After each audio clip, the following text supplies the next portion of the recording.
as I call your name or your square there, if you could just confirm what your name is and who you're representing here today.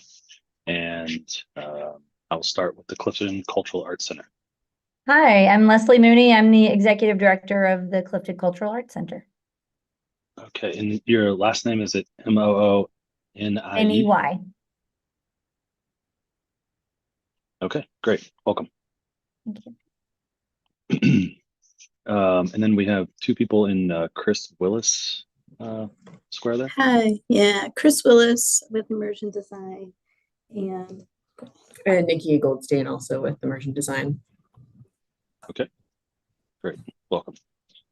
Then we also have Trey Sheldon from the Planning Department. Welcome, Trey.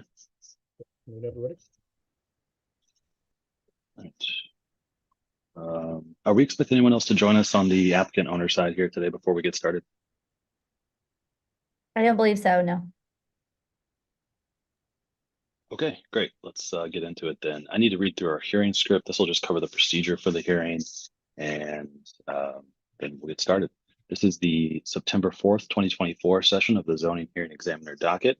The case before us today is case number ZH20240105. The purpose of this hearing is to allow applicants and any other parties to testify and to offer and refute evidence and testimony. This hearing will follow the rules found in the zoning code and the supplemental rules of the Zoning Hearing Examiner. All testimony and evidence that an applicant or any other party wishes to offer must be presented at this hearing. The hearing will proceed as follows. The applicant, the applicant's attorney, or the applicant's agent first present the applicant's case. So for our purposes here today, I'll give Ms. Willis, Mooney, and Goldstein an opportunity to tell me about the project, what the relief is that you're requesting, and why you think it's appropriate. You can orient that presentation however you want. One of you can speak, all of you can speak. It's really up to you.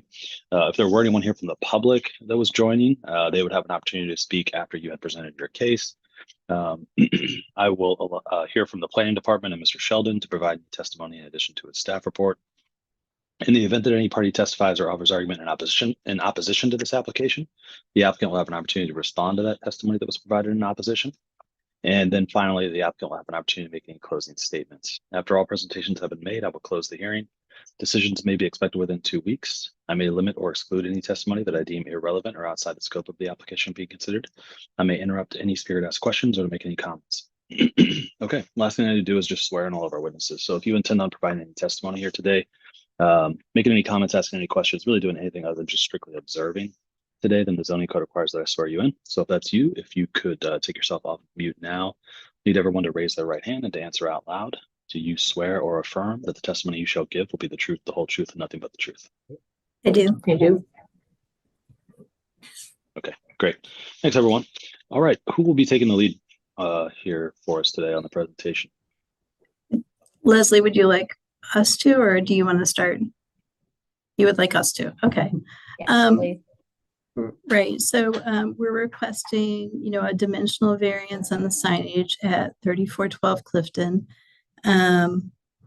We had turned in a package for review to the zoning examiner, and basically the signage on the front of the building, we're looking for a dimensional variance.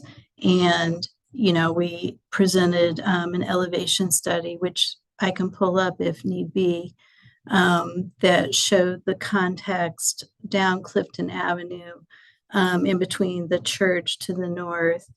And then, the skyline is the next commercial tenant to the south there. But basically, we're trying to be contextual. We're not asking for anything that's over 10 feet. We're looking for the next spot on the building above the glazing that looks into the 2-story atrium gallery in the front, to, place the signage. And like I said, we did take into consideration the context within Clifton. The materiality of the sign is a metal, durable material. I think it's a bronze, an anodized bronze that matches the storefront colors. So nothing flashy, just very contextual and working with the building, but really trying to provide those visual cues for the pedestrians. in the Clifton neighborhood, you know, as they come upon the building to be able to identify what it is and, you know, who is residing within the building. So do you need me to pull up the elevation study or no? It's up to you. I do have, I'm looking at the staff report currently, and looks like there is one sort of rendering that shows the church and the Skyline building nearby. Yeah, that's the So- one that we were speaking of. I mean, if you need us to, we can share it. If not, you know, and you have it already, that's fine also. So Yeah, I don't think it's necessary. So let's see. It looks like then you're just requesting the variance for the height of the sign on the building, correct? correct. Yeah, in the CNP district, I believe the height designated is 20 feet. And, you know, with the grade change out there in the front of the building, it does slope to the north a little bit, but it's like 28'7" or so is the final finished grade to the top of the sign. And like I said, the reason that we pulled it up is there's a bit of a ledge at the stone banding that the sign sits on, and it, you know, sits back in closer to the building at that point. So Gotcha. Okay. I don't think I have any other questions right now. Anything else from you, Miss Willis, or Miss Goldstein, or Miss Mooney before I turn it over to Trey? Okay. Mm. Trey, would you like to add anything here? Sure, David. I would first note that this is in an urban design overlay district, and while the signage did not require any relief from the urban design standards, it's only specific to the underlying commercial zoning that the height requirement comes in. I would note that the building and the design of the new building was approved by the Zoning Board of Appeals in Z2072 in 2022. And at the time, the permit, the preliminary paperwork and so on, preliminary design work had included a kind of just like a black and white version of the signage being in place. But it didn't have the dimensions of you know, the height necessarily at the time. And it generally, when reviewing permits, we require a separate permit for signage, for example. And it also didn't have, like, I don't think the materiality was completely chosen for the sign at the time. I don't know that they had nailed that down yet, exactly how it was. So it specifically called out that the sign would require separate relief at some time if it needed any relief, not related to the ZB, you know, not some of the reviews in the urban design overlay, some review of it that requires zoning relief ends up inherently having to go to the ZBA rather than to the zoning hearing down there. But in this case, none of this is based on urban design review. As has already been noted, the Clifton United Methodist Church is adjacent to the north, and the Skyline that's been the fixture there in the corner for many, many decades is right there on the corner of Clifton Avenue and Ludlow. So I would further point out that there's a couple of other signages. There's a credit union down further down Clifton Avenue that has signage that's above 20 feet. And also you have the hospital just up the way, Good Samaritan, which has multiple signs that are higher than 20 feet. So it's not. Is that all CNP all the way? Trey, is that CNP all the way up there? I believe so. Up the hill As you there. get to the credit, no, well, that becomes an IR. I mean, it becomes IR when you get to the hospital. It's an institutional residential district. So it's not in the same district, but it is in the vicinity. Mhm. Just wanted to point that out. So yeah, hospitals are Got it. generally an institutional residential Sure. district. But the commercial district and the urban design district both extend, I guess that would be westward. Yeah, westward down Ludlow. One of the, other than that, there's kind of comparables of other properties, of property rights. Just inherently in the design of this building with the way it's the massing works and all the windows on it. I have it in figure 4 of the facade elevation drawing.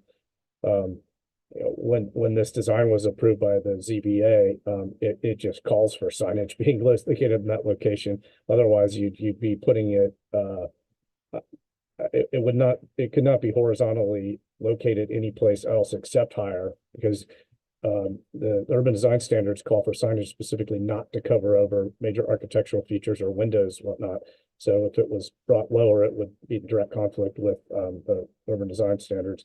The only other way to really do it and have it be lower is if it read stacked for, like, with the dimensional letters stacked as Clifton, then cultural, then arts, then center, going down vertically instead of horizontally.